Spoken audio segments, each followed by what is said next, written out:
Jigsaw puzzles, Rubik's cubes, and Legend of Zelda dungeons are modern proof that humans love a good puzzle. Even from the earliest kings of Egypt to sappy 17th century love letters, people have utilized coded ciphers to make sure their secret correspondence stays a secret. However, not all puzzles are meant for fun and leisure. Some aren't meant to be cracked at all, sometimes going years or centuries before someone figures out the pattern and unlocks the secrets. So, today, let's uncover 9 times people broke unbreakable codes and how they did it. But before we put our decoder rings on, why don't you put that finger on the subscribe button? Then head down to the comments and let us know what other historic mysteries you want to hear about. For now, grow out your Tom Hanks mullets, because it's time to crack some codes.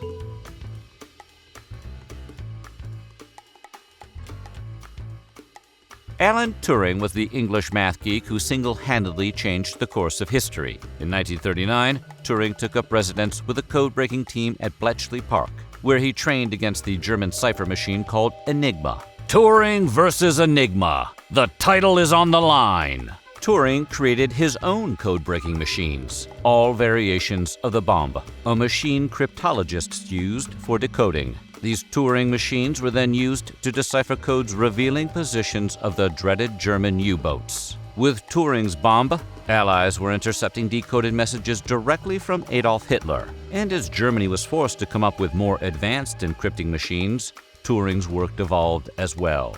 Once it was understood that the key to the code was not linguistics but mathematics, Turing was able to work with Polish researchers to crack the codes faster than you cracked today's Wordle. Turing's work prevented countless attacks, and the BBC estimates that some 14 million more soldiers may have died in World War II if not for the essential code cracking exhibited by Turing and his gang of mathletes. A story certainly worthy of the Cumberbatch touch. Cumber touch? Toucher batch. We'll get back to you on that.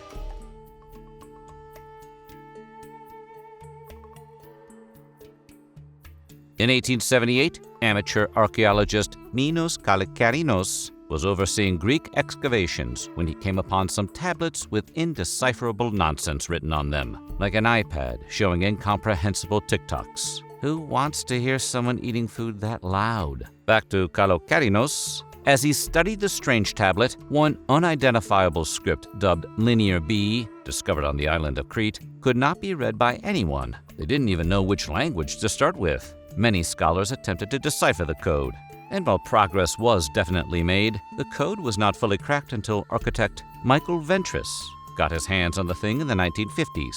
His predecessor had laid the groundwork by classifying the signs in Linear B and constructing a grid, showing the relationships between the signs. After writing out a variety of grids using statistical logic, as well as a few educated guesses, Ventris finally cracked Linear B. After confirming the decipher with Cambridge philologist John Chadwick in 1953, the two published their findings. Now get to work on Saturday's New York Times crossword, fellas.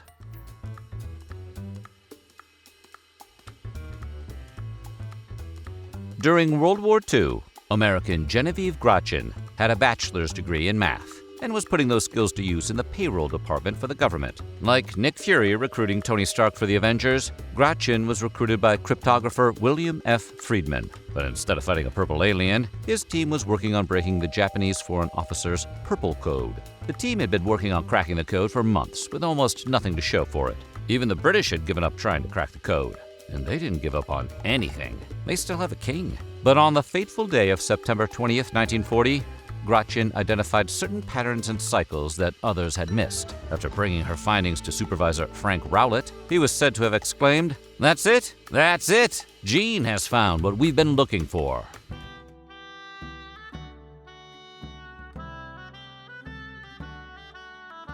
For almost 300 years, the best codebreakers tried to decipher the Vigenère cipher. And for almost 300 years, codebreakers were sent packing. The problem was, codebreakers weren't dealing with one alphabet, but rather a combination of 26 different cipher alphabets. So, from 1553 until 1854, the code remained uncracked. Then, plucky British cryptographer Charles Babbage entered the scene. Babbage had a unique mixture of intuition and smarts, the perfect combination to break the code. Babbage was able to notice how the repetitions in the cipher translated to repetitions in plain text, like when you change the font from Wingdings to Times New Roman. And the space between those repetitions revealed the length of the keyword. The code may have been cracked, but Babbage never published his findings. So the world still considered the Vigenère cipher unbreakable. It wasn't for another 50 years that Friedrich Kaczynski finally cracked the code, using the same methods as Babbage, although this was unknown to Kaczynski at the time. Babbage's work was eventually published, but since Kaczynski was the first one on the books, the Kaczynski examination was named after him.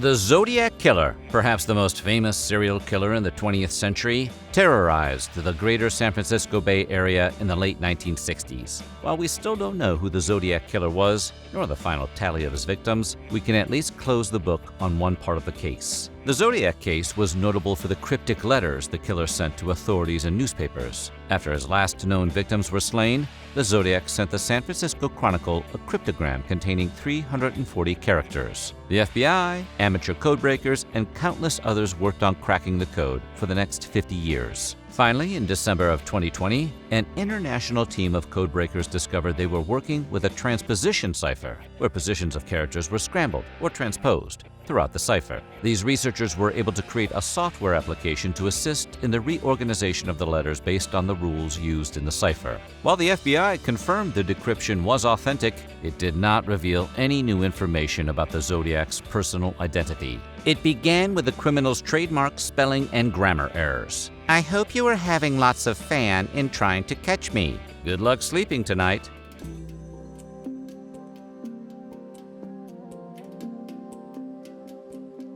When the Copella cipher was discovered and examined in the German Academy of Sciences at Berlin in the 1970s, traditional Roman letters were identified alongside many unique symbols. Its origin was then dated around 1770. Researchers named the cipher after one of the only intelligible words they could make out, Copella. A team of researchers fed the cipher into a machine and tried it against 80 different languages, with absolutely no luck. Once they realized that the Roman characters in the cipher were only there to confuse possible code breakers, the deciphering gears really started turning. They discovered that the shapes of the symbols held a major key to decoding the whole thing. And this discovery led the team to discover that the original coded text was German. Translating the text revealed a secret society which called itself the Oculist Order, who were obsessed with eyes and eye surgery. The cipher revealed their political goals, secret rituals, and one ceremony that required hopeful initiates to wear glasses and read a blank page. Are we sure this isn't just an ancient improv team notebook?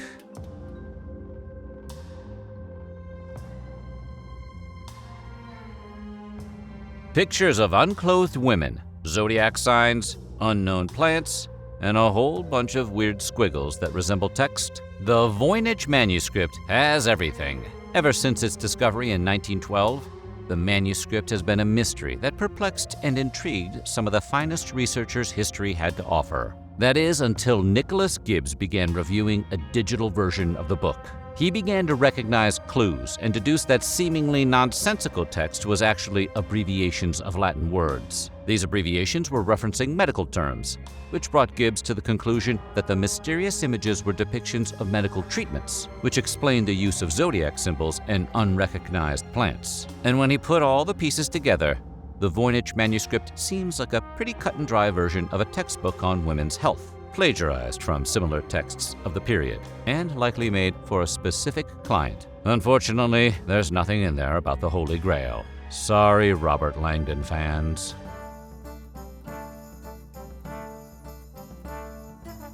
Spain and France were bitter rivals in the 16th century, resulting in the Italian Wars, or the Habsburg-Valois Wars. During this time, Charles V was the King of Spain, as well as the Holy Roman Emperor. This ridiculously powerful monarch was constantly looking over his shoulder to make sure his arch-nemesis, Francis I in France, wasn't trying any funny business. The year 1547 saw a certain peace between the two countries, but that didn't stop Charles V from continuing his swap of secret messages with his French ambassador, Jean de Saint-Maurice. These secret letters were often written in what was referred to as a mysterious and utterly incomprehensible code, something so mysterious and so incomprehensible that they went unreadable for hundreds of years. So, mission accomplished, Chuck.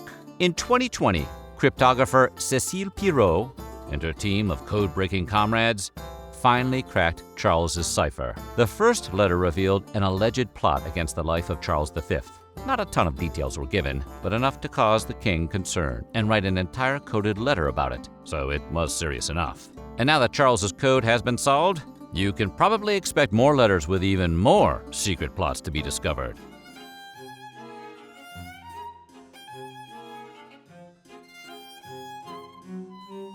When he wasn't writing about birds or burials, Edgar Allan Poe loved puzzles and often challenged his readers to solve ciphers. Poe allegedly had his ciphers sent to him in 1839 by a Mr. W.B. Tyler, who Poe once described as a gentleman whose abilities we very highly respect. Though there are camps which believe these puzzles were actually written by Poe himself. 150 years later, in 1992, Associate Professor Terrence Whalen of the University of Illinois solved one of the two ciphers, and it was weirdly just the text of Joseph Addison's 1713 play, Cato, a tragedy. Also a tragedy? Solving a puzzle, and it's just some dumb play. Like Ralphie decoding the Ovaltine commercial in A Christmas Story. After the first cipher was solved, Professor Sean Rosenheim at Williams College offered up $2,500 to anyone who could crack the second code. Gil Broza, a 27-year-old software engineer, figured out that the cipher was a polyalphabetic cipher, like the Vigenère cipher, where multiple alphabets are substituted throughout. But while the code was broken, the code maker had been sloppy. You hear that, Poe? Your code was sloppy. Poe, or whoever created the second puzzle, made several errors in the original typeset, making the end result garbled and hard to read. The translated text provides no insight as to who the author of the cipher may have been, or why he cared so much about this particular cipher. Burn us once with lame puzzles, shame on us. Burn us twice, and we'll solve another puzzle nevermore. So what do you think? Which of these code-breaking stories was the most impressive? Let us know in the comments below. And while you're at it, check out some of these other videos from our weird history.